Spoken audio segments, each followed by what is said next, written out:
뉴욕 증시가 일제히 하락 마감을 했습니다. 자, CPI 지표가 좋게 나오면서 일제히 상승 출발했었는데요. 그 이후에 투자 심리가 빠르게 식으면서 주가가 하락 마감이 됐습니다. 문제는 이제 FOMC 의사록에서 있었던 것 같습니다. 아무래도 연준 위원들의 말이 가장 큰 문제겠죠. 자, 하반기에 경기 침체가 일어날 것이고 그 이후로 회복이 진행될 것이다. 근데 회복하는데 2년이나 걸릴 것이다. 뭐 이렇게 얘기를 했다고 합니다.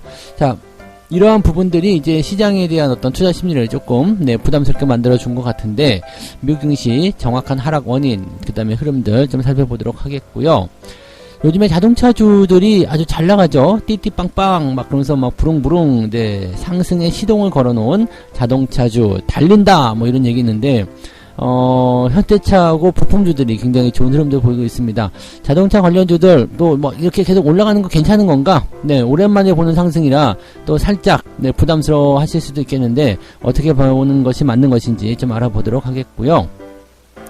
에코프로 그룹이 어제 조금 내렸잖아요. 좀 많이 내렸죠. 네, 이제 변동폭이 오랜만에 크게 나타나는 모습이었는데, 자, 이런 상황에서 증권사에서 매도 리포트가 나옵니다. 매도 리포트 처음 들어보지 않으세요? 네, 일단 매도 리포트가 나왔습니다. 그래서 좀 뭐랄까, 그동안 계속해서 경고해 왔었던 것을 이제 문서화 시켰다라고 볼 수 있을 것 같은데, 자, 매도를 해야 되는 이유들, 네, 어떻게 그 서술을 했는지 그 부분에 대해서 좀 알아보도록 하겠습니다.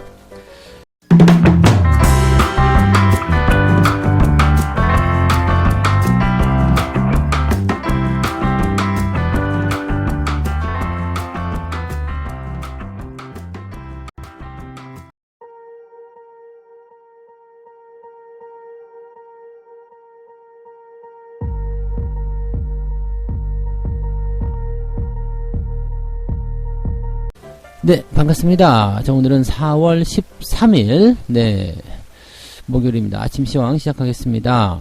오늘 4월 13일에, 네, 목요일이군요. 뭐, 별날은 아닌데, 네, 그냥 그렇다고요. 미국 증시가 하락 마감을 했어요. 일단 출발은 상승 출발했어요. 그리고 우리가 그 CPI에 거는 기대감이 상당히 많았잖아요.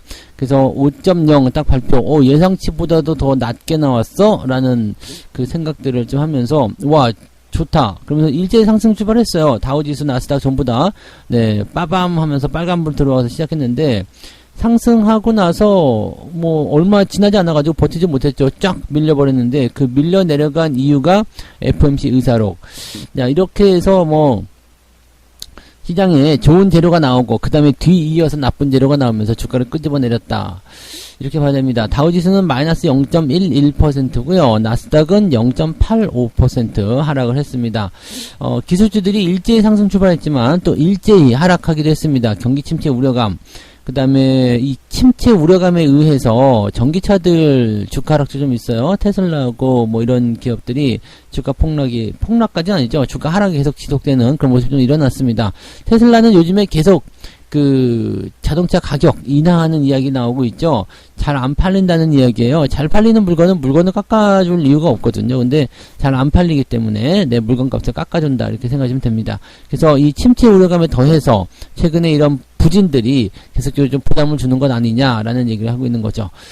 시장의 전반적인 내용은 마지막까지 밀고 내려갔기 때문에 썩 좋은 편이 아닌 것 같습니다. 그래서 지수 상황으로 봤을 때는 네, 좀 압박감을 받을 수 있는 상황이 아닌가 생각되기도 합니다. 국내 증시는 오늘 만기일이에요. 만기일이기 때문에 이런 해외 증시 상황이 어떤 영향을 좀 받을 수도 있고요. 그 다음에 만약에 뭐 에코프로 그룹주들이 조금 흔들리는 모습을 계속 이어가게 된다면 주가 하락도 어느 정도는 피할 수가 없겠죠. 그래서 코스닥이 그동안 많이 올라섰던 부분이 있기 때문에 이런 내용들이 또 하락으로 전환이 됐을 경우에 좀 생각했던 것보다 더 많은 변동성을 보일 수 있다. 이렇게 판단을 좀 해줘야 될 것 같습니다. 아무래도 만기이기 때문에 네, 끝까지 또 긴장감 놓쳐서는 안 될 것 같고 변화의 폭이 조금 크게 나타날 수 있는 그런 상황이다. 2500을 돌파했는데 여기서 이제 우리나라 증시는 조정을 한 번 정도는 받긴 받아야 되잖아요. 이 받는 것을 2500포인트 이상에서 만들어주자. 뭐 2500포인트 아래로 다시 내려가지 말자. 이런 식으로 네, 우리가 생각은 좀 해봐야 될 것 같습니다. 딱 거기에 초점 맞춰서 오늘 보시면 될 것 같고요. 자, 시장 재료들 살펴보도록 할게요.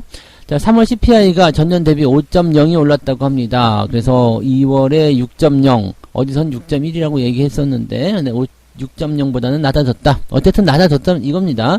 6보다 낮아졌다라는 거고요.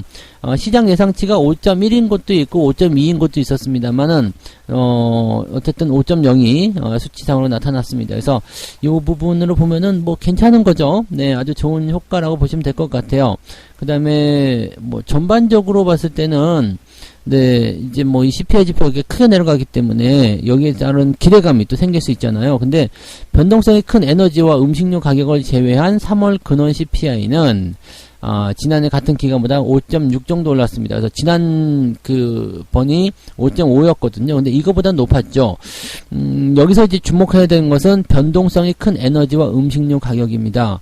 그래서 이 음식료 쪽은 뭐 큰 문제는 없겠습니다만 에너지 쪽이 변동성이 좀 크죠. 최근에 또 유가가 또 올라갔단 말이에요. 그러니까 그 유가가 지금 가장 높았던 시점이 3월달, 그 다음에 4월, 5월, 6월까지 있었던 것 같아요. 그래서 유가가 높은 시점이 이렇게 6월까지 연결되는데, 그러다 보니까 이제 이것을 다 포함한 CPI 지표는 큰 폭으로 떨어질 수밖에 없었다. 그러니까 다음번에 발표될 CPI는 무조건 4%대 진입한다 보시면 됩니다. 그렇게 볼 수가 있는데, 근원 이 CPI가 에너지를 빼버리게 되면 실질적으로 그렇게 네, 체감할 수 있는 그런 어떤 물가의 상황은 크게 떨어지지 않았다. 뭐 이런 식으로 볼 수가 있는 거겠죠. 그래서 그런 쪽으로 이제 해석하시면 되고요.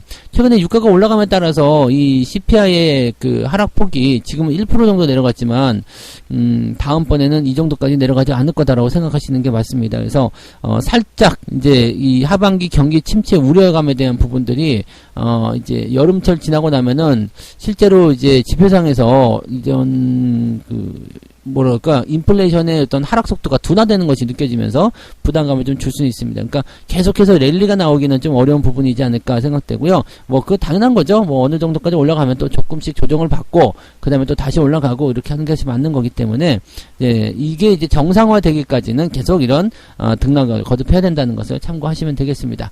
하지만 지금 현재 시점에서 발표된 이 부분은 뭐 크게 문제될 건 없죠. 네, 뭐 물가지표가 이제 안정화되고 있다라고 되는 부분이니까 긍정적으로 보시면 되고요. 자, 그다음에 노동시장 뭐 저쪽 그 실업률이 굉장히 또 더 좋게 나왔잖아요. 그래서 그런 부분들이 이제 지난주에 나타났었던 또 하나의 어떤 변수였다 보시면 되겠는데, 그것과 함께 이 높은 서비스 인플레이션을 이유로 해가지고 지금 5월 달에는 금리 인상할 가능성이 매우 높다. 0.25%포인트 네, 추가 인상 가능성을 70% 이상으로 다시 보고 있습니다. 이런 상황이기 때문에 뭐 사실 이 금리 인상에 대한 부분들은 5월에는 내려놔야 될 것 같아요. 네, 동결 없을 것 같고요. 그냥 인상을 가능성이 높다 이렇게 보시는 것이 마음 편하지 않을까 생각되고요. 3월 FOMC 의사록이 공개가 됐는데 경제 상황을 설명한 그런 이야기 속에서 무슨 얘기들이 나왔냐면 완만한 침체와 이후 2년간의 회복세를 예상한다. 자, 완만한 침체라는 것은 어떤 의미가 있냐면요. 그냥 그동안은 이제 경착륙 뭐 이런 얘기 있었는데 연착륙을 한다는 얘기죠. 막 쾅쾅쾅쾅 하면서 떨어지는 급격한 하락이 아니라 이제는 완만하게 시장이 조금 좀 허리띠를 졸라매는 그런 형태로 갔다가 다시 상승세를 보이게 될 것이다. 이렇게 얘기가 된다는 얘기입니다. 그래서 의사록에서 그렇게 나왔는데 얘네들 말은 사실 뭐 믿을 건 별로 없잖아요. 그래서 뭐 금리 인상에 대한 어떤 부분들을 어느 정도 이제 이번엔 시사를 하고 그 이후부터는 동결이 들어갈 가능성이 높다. 왜 경기 침체인데 금리 인상 올리기가 어렵잖아요. 그러니까 이런 식으로 아마 이야기를 모아가고 있는 건 아니겠는가. 뭐 아직도 우리는 금리를 올려야 한다라고 얘기하는 의원들이 많이 있다라고 합니다. 그래서 그런 부분들이 이제 시장에 잡혀 있는 모습이고요. 뉴욕 증시 전문가들은 무슨 얘기를 하고 있느냐. 연준이 추가로 금리를 인상할 것이다 라고 얘기하지만 침체 위험은 계속 커지고 있기 때문에 더 이상 올리기는 어려울 것이다. 네, 당연히 지금은 연준이 금리 인상을 생각할 정도로 그렇게 충분한 어떤 그런 위협 요소나 또는 인플레이션의 그런 꺾임이 확실하지 않다라고 얘기를 하고 있습니다. 이 정도면 근데 확실한 것 같은데요. 네, 8%대에서 5%까지 내려갔는데 뭐 더 확실한 그런 꺾임 표현이 더 있어야 되나 싶기도 한데, 아무튼 뭐 계속 그런 식으로 얘기하고 있다고 하니까 네, 그러려니 해야죠. 네, 그 다음에 이제 미국은 이제 경기 침체가 어느 정도 예상되고 있기 때문에 금리 인상은 이제 줄여야 한다. 이거 줄이지 않으면 경기 침체가 진짜로 올 수도 있다. 뭐 그에 따라서 맞춰가고 있는 것 같아요. 그래서 경기 침체에 따른 어떤 우려감이 금리 인상은 줄인다라고 하지만 현재로서는 네, 추가 인상은 네, 할 수 있다라고 얘기가 나오는 거죠.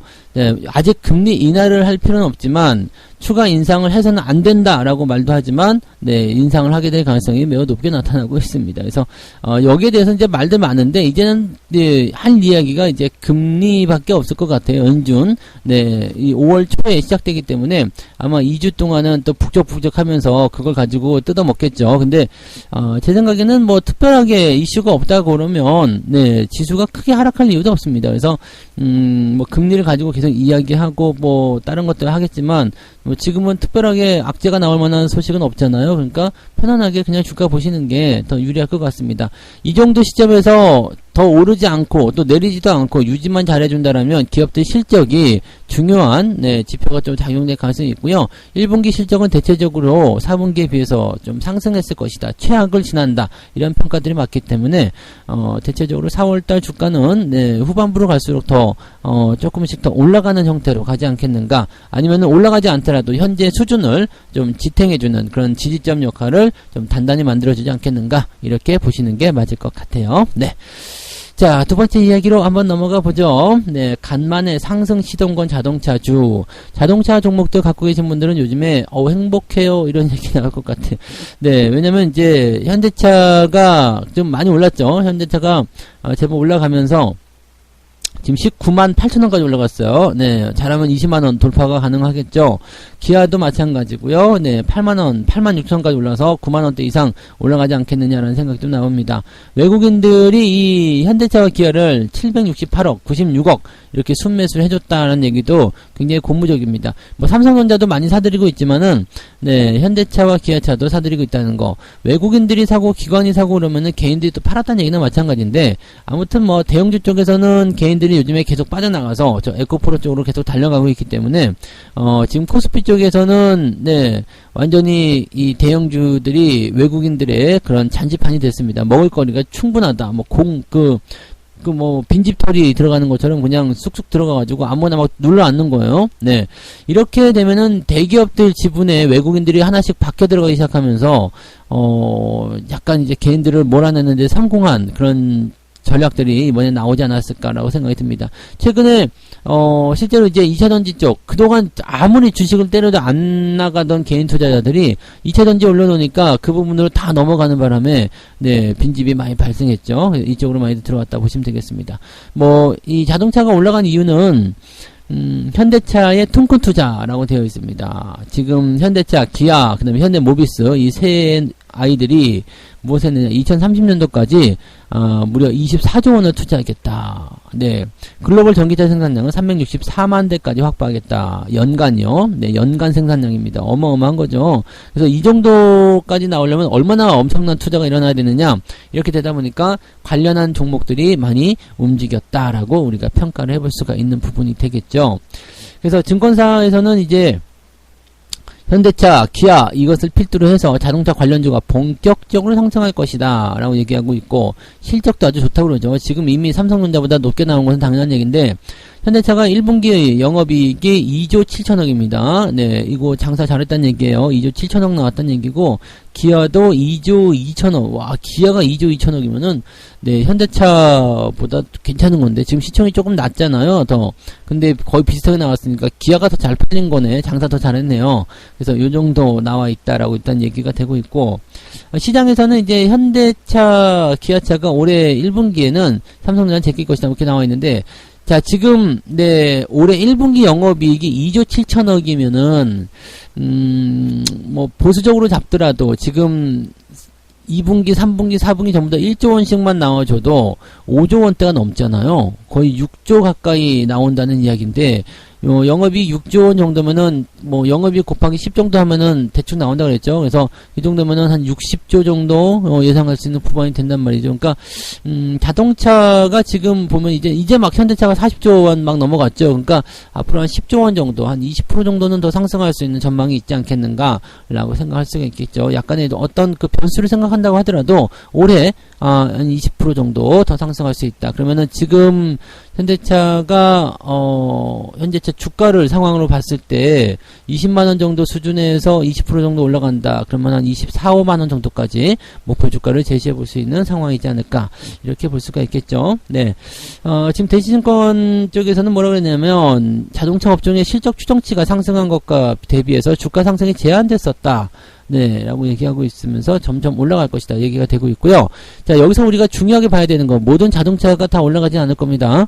네, 현대차, 기아차, 얘네들은 이제 덩치가 큰 애들이고, 그렇기 때문에 좀 제한적인 상승이 있겠죠. 그래서 뭐 목표 주가가 20%, 이것도 사실은 과한 걸 수도 있어요. 네, 20한 5만원까지 나온다 치더라도 좀 과할 수 있죠. 근데 중요한 거는 뭐냐면 얘네들이 올라가면서 끌고 올라가는 애들이 있다. 부품주. 근데 아무거나 다 올라가는 것이 아니라 지금 이쪽이 뭐라고 그랬어요? 어디다 투자한 거죠? 전기차입니다. 전기차. 전기차이고 또 국내 기업들에게 5조 원대에 달하는 뭐 프로그램 이런 것들을 또 진행한다는 얘기가 있었죠. 그래서 부품 섹터, 현대차의 매출 의존도가 높은 그런 부품주들이나 또는 이제 전기차 부품주, 그 다음에 플러스 스마트카 이런 쪽입니다. 그래서 이쪽 부분들이 다 포함이 되는 거고요.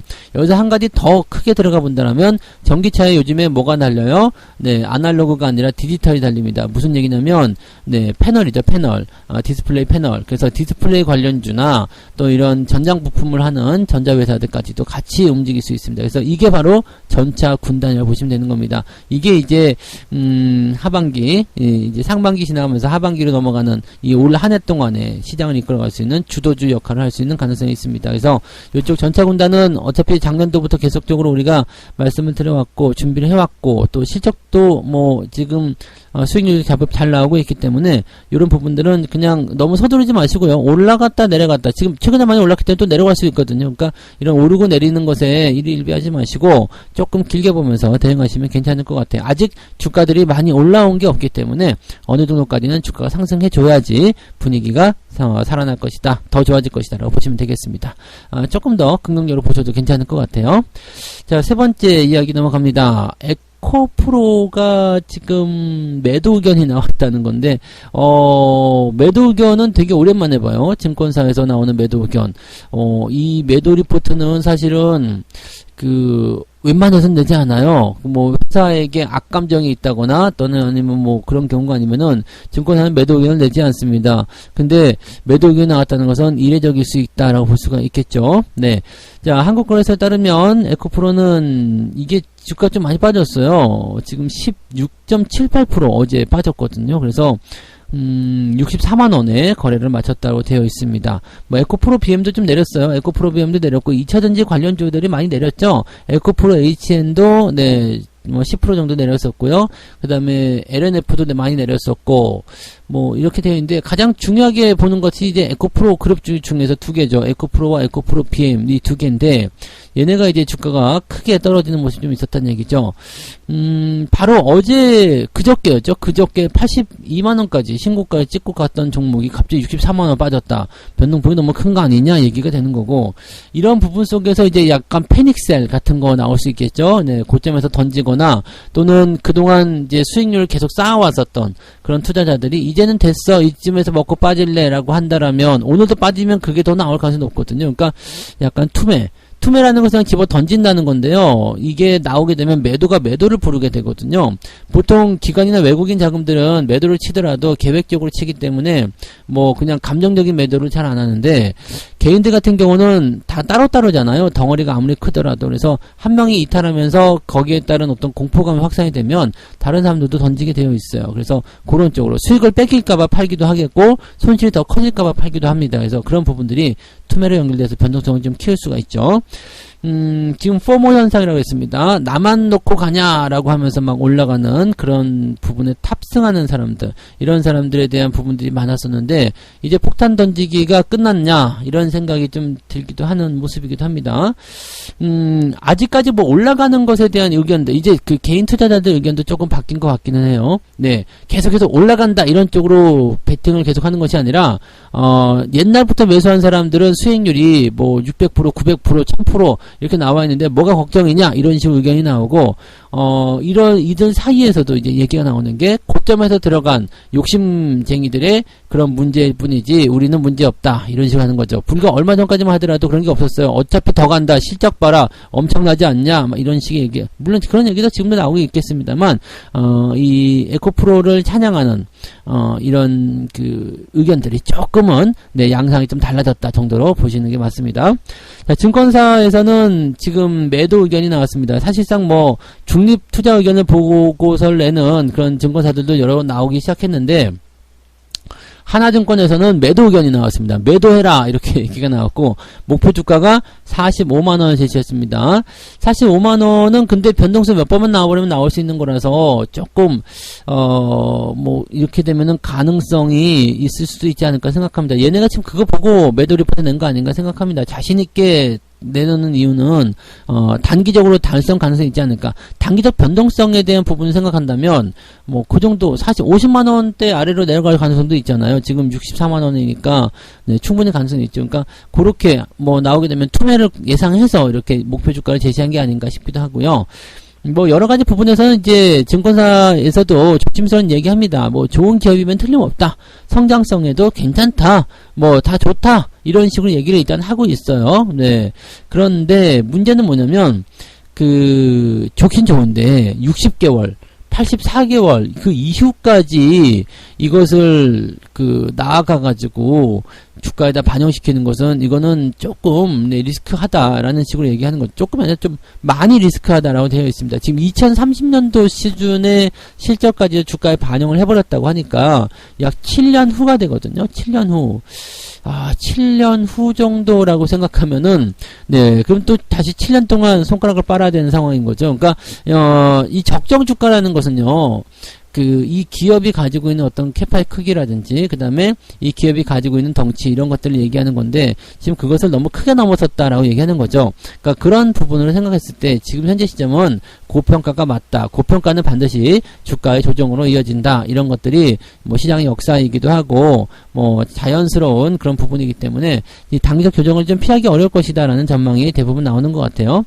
어차피 뭐 2차전지 산업은 계속적으로 커지는 것은 맞아요. 근데 그 커지는 사업 중에서 이렇게 오버슈팅을 하는 것은 주의를 해야 된다는 얘기가 되는 거죠. 자, 어쨌건 그런 부분이고요. 뭐 위대한 기업이고 좋은 기업이긴 인 것은 맞으나 현 주가는 그 위험을 상당 부분 네, 반영하고 있기 때문에 반드시 조심해야 된다라고 얘기를 하고 있습니다. 뭐 좋긴 좋은데 그 좋은 것을 이미 다 반영했다라면 먹을 게 없다는 얘기죠. 아무리 큰 잔치집에서 잔치가 열렸는데요. 잔치집에 잔치가 열렸는데 더 이상, 네, 뭐, 음식이 나오지 않는다, 그러면, 아무리 소문나고, 아무리 좋은, 먹을 게 맛있다고 하는 그런 잔치집에 간다고 해도, 여러분들이 먹을 게 없다는 얘기입니다. 그래서, 잔치가 끝난 잔치집에는 절대로 기웃거리는 게 아니죠.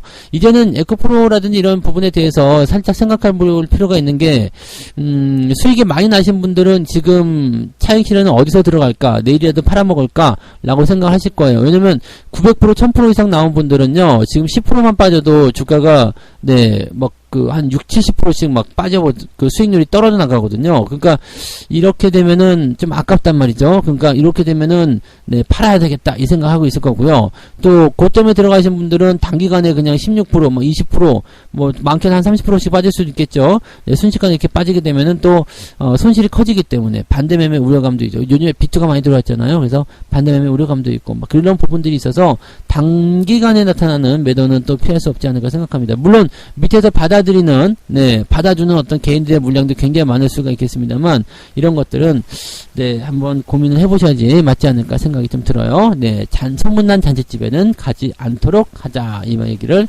해드렸으면 좋겠습니다. 자, 어쨌든, 네, 그렇게 참고하시고요. 자, 이렇게 세 가지 이야기 전달을 해드렸습니다. CPI가 좋게 발표됐음에도 불구하고 미국 증시가 침체 우려감 때문에 하락했다.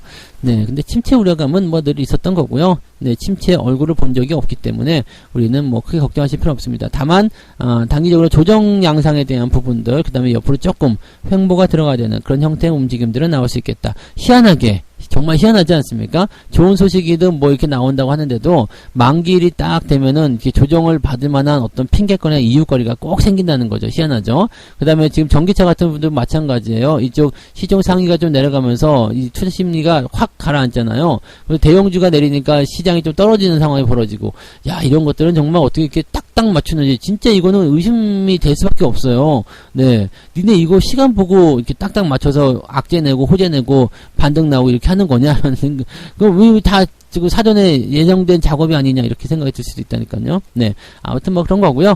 자, 그 다음에 상승 시동권 자동차주. 앞으로 자동차주는 좋긴 좋을 텐데 주목해야 되는 것은 네, 완성차보다는 부품주가 더 많이 갈 것이고, 부품주들도 전기차나 또는 이제 미래 컨셉트카 또는 컨셉트가 아니죠, 스마트카 이런 쪽으로 우리가 생각해 주시는 게 좋다라는 거 참고하시기 바라고요. 내연기관 쪽은 이제는 좋지 않습니다. 바뀌어야 돼요. 네, 자, 일단 에코프로 매도 리포트가 나왔습니다. 리포트가 나와서 매도하라고 얘기가 나왔는데 현재로서는 매도를 다들 생각하고 계실 거라 생각합니다. 그죠? 네, 지금 뭐 더 떨어질 때 매수하겠다라고 생각하시는 분은 뭐 물론 있겠지만 그렇게 많지 않으실 것 같고요.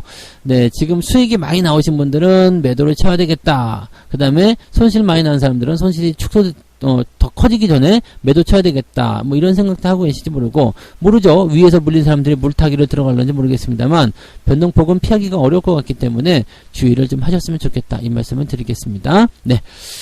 책 한 곡 읽고 마무리하겠습니다. 기업 규모가 커지면 상상력이 떨어진다. 경영진은 혁신에 덜 민감하고 위험을 감수하려 들지 않을 것이다. 이른바 창조적인 기업가 정신이 부족하게 되는데 세상은 정말 빨리 변한다. 아주 인기 있는 신제품을 출시했다 하더라도 계속해서 새로운 관련 제품을 내놓지 않는다면 2, 3년 안에 매출이 큰 폭으로 줄어드는 것이 다반사가 되는 것이다. 자, 유행은 지나가고 그 상황도 지나가고 또 아무리 인기 있는 종목도 더 그것을 뛰어넘는 물건을 내세우지 않는다면 다른 경쟁자들이 그 자리에 치고 들어오기 때문에 결과적으로는 매출이 크게 줄어들 수밖에 없다. 이런 얘기가 되는 거죠. 이거는 우리가 좋은 기업에 투자할 때 항상 고려해야 되는 내용입니다. 계속 발전하느냐, 계속 성장하느냐, 그 부분이 얼마나 중요한지를 여러분들이 꼭 명심해서 대응하셨으면 좋겠습니다. 자, 어쨌든 오늘은 여기까지 하시고요. 오늘 만기일에 약간 변동성이 있다는 것 정도만 참고하시면서 천천히 대응하시면 되겠습니다. 자, 여기까지 하고요. 저는 장중시황 때 다시 오겠습니다. 고맙습니다. 본 방송에서 제공되는 모든 정보는 투자 판단의 참고 자료이며 투자의 최종 책임은 본 방송을 이용하는 본인에게 있습니다.